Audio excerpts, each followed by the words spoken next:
Welcome to the Call Center Crew podcast, where we educate, empower, and help you execute in the everyday grind that is contact center. We bring you the expertise and success from industry professionals around the world.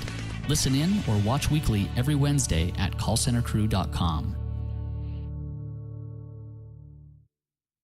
Hey guys, welcome to Call Center Crew podcast. This is Landon Rich. I'm here in northern Utah with Craig Northrup. We're going to be talking today about training call center agents, some of the best practices that Craig's seen in his experience, and we're going to dive in. But before we do that, please check us out, callcentercrew.com. You can find us on YouTube, iTunes, Google Play. Listen, we'd love to hear your feedback. So yeah, let's dive in. Craig, tell us, well, first of all, thanks for coming on the show. My pleasure. Let's start. Introduce yourself and give us a little bit about your background and kind of how you got into the call center world and your experience there. Absolutely. Well, I've been in the call center industry for 9 years now. Wasn't my original intent to even approach that particular. It never is. It never is, right? It's always. It chooses you. It absolutely does. No, I got my degree in English from Western Washington University. I have a background in newspapers as a writer and an editor. But when I moved to northern Idaho, there really wasn't a lot of position for that. So after bouncing between a couple jobs, I needed a job just like any other call center employees. So I came to work there at Qualphone, which is a BPO, has quite a few clients. Mine was on the T-Mobile account where I got started. I stayed on that T-Mobile account for 9 years, eventually becoming a trainer and just discovering something new about myself that I didn't think I had the skill set for. Didn't even really approach the idea that I could be a trainer, but turned out I could be. Yeah. So was a trainer for 3 years, and then we moved down here to northern Utah, and I got a job at Clearview, a software development company. I became a content writer. I write blogs, ebooks, marketing material, but I also do some work creating some training materials, things of that nature. Excellent. Yeah. So yeah, you mentioned Qualphone. So I spent some time in the Philippines, and yeah, they're very large, very well known. Sure. Multiple. I don't know the exact footprint, but yeah, definitely they've got multiple centers around the world. So that's Indeed. great. So 9 years at Qualphone, or as a trainer? Well, 8 years at Qualphone. The last 3 I spent as a trainer. As a trainer. Yeah. So let's jump into that side in terms of training. So how many? Now I am putting you on the spot here. So how many agents would you say in those 3 years you trained that you put out on the production floor? About 600. About 600. Just under 600. Excellent. So how long was your training cycle for the account that you were on? So Qualphone's T-Mobile training cycle was 9 days in class, followed by 6 days on the floor, something we call Jumpstart. Okay. It's a complicated task to try and teach technology, in this case T-Mobile products and services, to people who don't necessarily have any technology background, let alone sales background. But 9 days was really the sweet spot for us for in-classroom training. Okay. Yeah. So 9 days to obviously cover everything from, like you said, product. So it was a sales account? It was. So product, sales techniques, Sure. the software that you used, on the floor, and then you said 5 days or 6 days out, basically on the job training. Right. Jumpstart. Absolutely. And that training had to include, as all trainings have to include, day one should be about the company itself. We were selling T-Mobile products, but you really need buy-in for the company that employees are coming to work for. Mm-hmm. So day one was really all about, this is Qualphone, this is our mentality, this is what we do. Awesome. Yeah. Excellent. So 600 agents out on the production floor. Let me ask you this: how much attrition did you see in terms of attrition in training, right? So within the 16 days that you mentioned, and then also, how did you measure that post-training fall off, right? Now let's preface that with attrition in call centers in general we know to be the industry standard is fairly high, Yes. right? So this isn't definitely anything specific to Qualphone or anything else. This is just in the industry as a whole, right? Absolutely. So walk us through that, what you saw attrition-wise. Sure. Well, let's take out the two costs that training really doesn't have any impact over. And that's the first is background checks, people failing, they have to get pulled by HR. The second is people leaving for a more competitive pay scale for other call centers in the area. We had a few.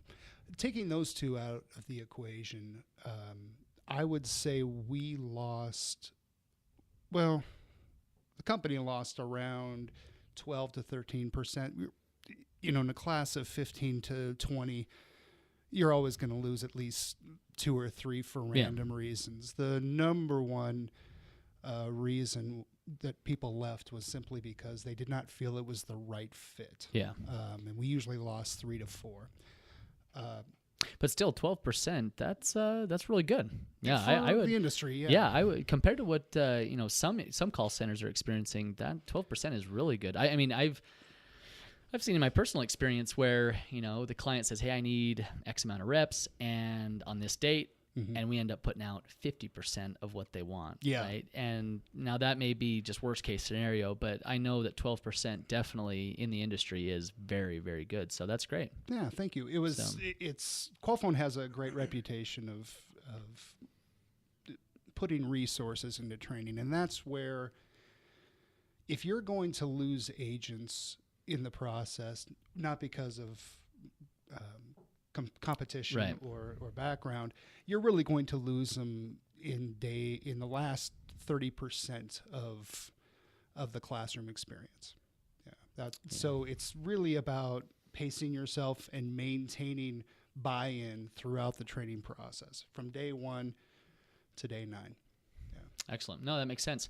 So walk us through your experience, what you learned. What were some of the best practices that you found in action? And we're going to set aside, the campaign specifics and the company specifics, anything like that. But just as a training call center agents as a whole, what did you find to be the best practices to, number one, keep the agents there, right? So they didn't attrit, and also engaged. So they were learning and basically, so when they hit the calling floor, the production floor, that they were at the best that they could be, right? So what are some of the best practices that you saw? Sure. Well, day 1 is the most important day to keep an agent, not only through the training process, but for the first 90 days. There's 2 fundamental principles. You have to, I don't want to say endure, but you certainly have to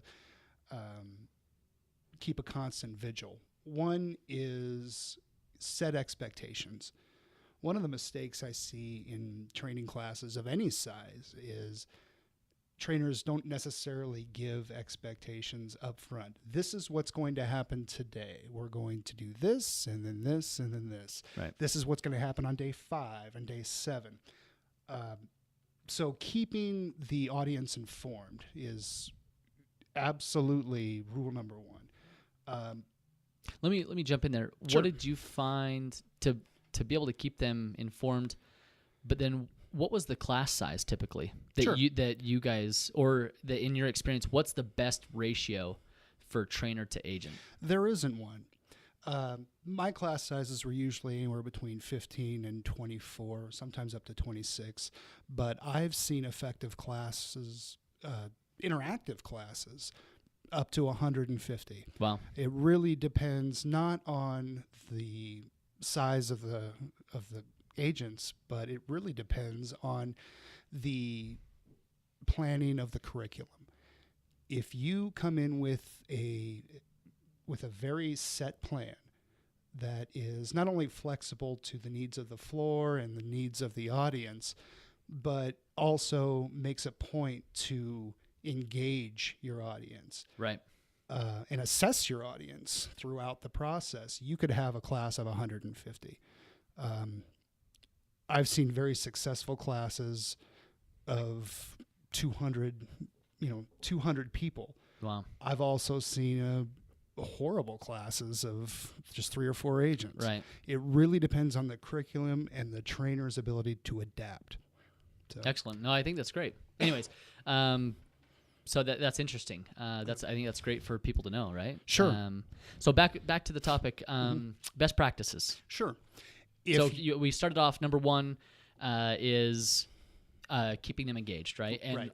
by informing them exactly what you're going to do, when you're going to do it, and just basically keeping them engaged that way. Absolutely. Not only do they have a right to know what to expect, but it really helps the agent get the vibe that the company they've just come to work for has their act together. Yeah. You know, they have a plan, they're prepared for us, and from that they can get a little bit of confidence in a very unstable industry. You make a good point, because a lot of people, they come, especially here in the United States, not everybody expects, like you said, and I'm the same way.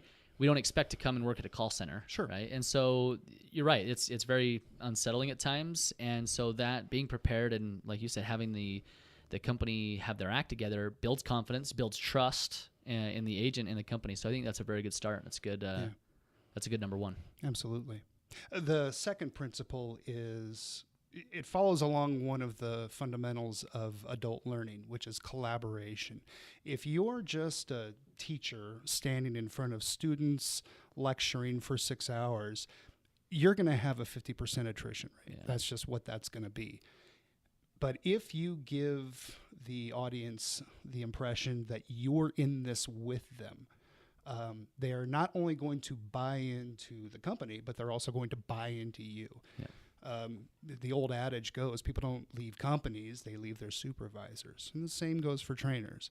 If the audience doesn't buy in to the trainer, they're not going to make it the 9 days or whatever the curriculum holds.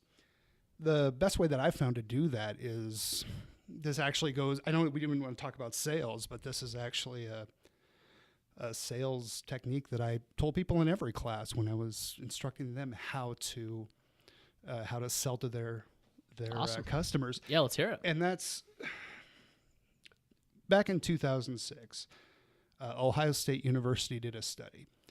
They were working on tort reform, medical malpractice reform, basically how much somebody could sue a doctor. Right.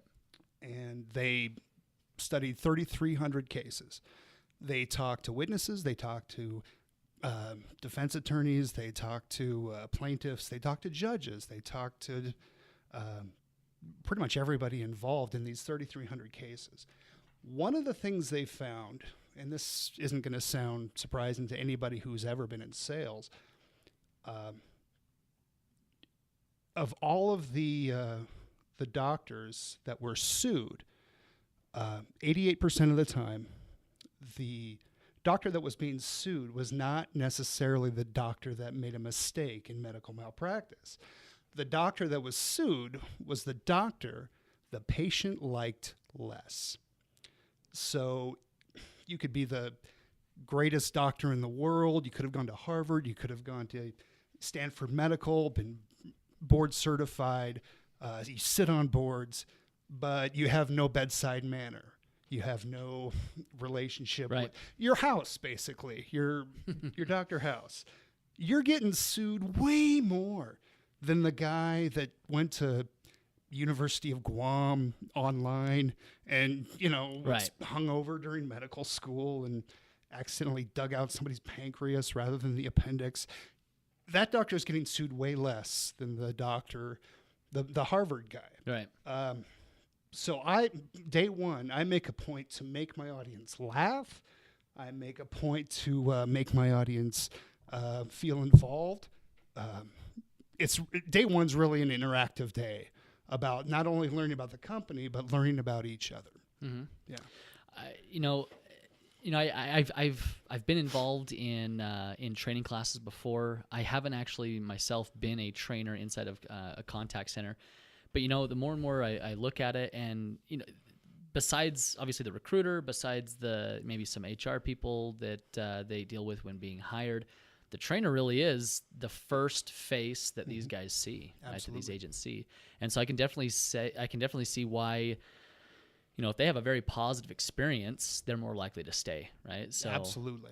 I think that's a great point. I think oftentimes companies they think, oh, you're a good supervisor out on the calling floor, and so you're going to make a great trainer, right? And so let's hey, we need a trainer, and we need them now. Yes. Because as we all know, the call center world is very, very hectic. We don't have time to post and hire an actual trainer. Right.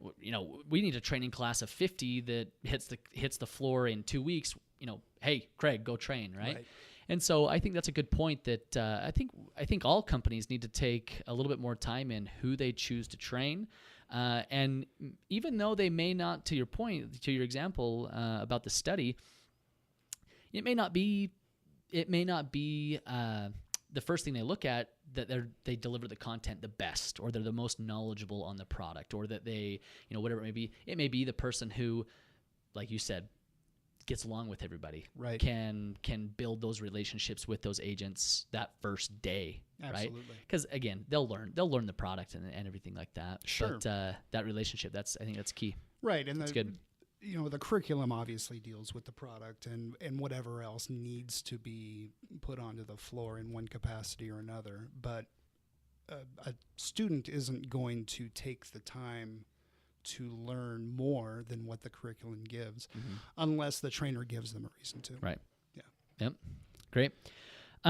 So let's talk a little bit about, did you have any, not quota, but any standards that you were held accountable to for not only attrition or the opposite, right? The number of, if you had to have 20 agents out on the floor and you only delivered 10, right? Were you walk us through what the trainers, maybe in the industry or what you've seen, Sure. How are they held accountable from a staffing perspective and also a production perspective, right? Did you have a certain threshold that, hey, Craig's class, once those 6 days of Jumpstart is completed, they need to have their KPIs at X level, right? And if they didn't, you were held accountable. Walk us through that, how that worked. Absolutely. I can't really talk too much about Qualphone's internals, but I will say from what I've seen in the industry, not just with Qualphone, but elsewhere, at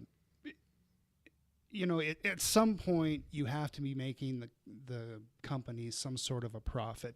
Training departments are usually the one area where there's a cost to the company. You seldom break even with training. So you need to be able to show, typically through production, that, hey, these training classes are worth it. Right. It's a constant battle. Now with BPOs, my experience is typically with BPOs, but from the BPOs that I saw, the client required this kind of staffing level. BPOs that have their act together, they usually have multiple classes going on if they're getting enough volume. So one class doesn't necessarily have to carry the staffing load. So if you have an aberration where you see 15 to 20% attrition rather than 10 to 12, you can work together with that class to up production and focus on production rather than focus on staffing. Classes that focus on staffing are significantly less likely to succeed on the floor because you just want to get butts and agents out seats. there. Yep. Butts and seats, that's all it is. But if you maintain some flexibility, either through multiple simultaneous classes or through just better planning from the training department, you don't have to worry about staffing. You can put out not just quantity of agents, but the right agents with the right information and the right mindset. Right. That said, in BPOs, production, with any competent BPO, production certainly outweighs staffing. I will say, from non-sales classes that I've attended, that I've observed, you're always assessing product knowledge, soft skills knowledge, so that when the time comes to get the agents on the floor, you can feel comfortable. The best training classes are constantly assessing. They're not doing one final test at the end. They're doing 4 and 5 benchmark right. tests. Spot checks. Exactly. Just to kind of see where everybody is. That I would say never focus on staffing if you're a trainer. Never focus on staffing if you're a trainer. Focus on the agent at hand and what you need to do to make sure that agent gets from point A to point Z and is successful all the way through. Excellent. That's great. Well, Craig, appreciate you coming on the show and, Sure. and walking us through. I think this is going to be great for those, from all levels, right? Like you said, that there's some BPOs and some call centers out there that they've been doing this a while. They have their process down pat. They're a large corporation with a bunch of different trainers and departments and quality and everything like that. Yeah. But then, there's those other startups where, hey, they've only got a group of 50 agents. Yep. The coach is also the director, is also the trainer, is also the recruiter, So I think these are some good points that we can share, with the industry. And, thank you. Thanks for coming on the show. My pleasure. So, Craig, just to wrap up here, where can people find you if they, want to touch base with you on what we talked about today? Or, you mentioned you're obviously a writer. Where can people? Well, you can always contact me just through clearviewlive.com. Just reach out to me through our email there, and that's a great way to get a hold of me. Awesome. And for Call Center Crew, you can find us on LinkedIn primarily, YouTube, and then the audio, right? iTunes, Google Play. We'd really appreciate it. Give us a share, 5-star review, and share us with those in the industry who need it. Absolutely. Thanks, guys. Thank you.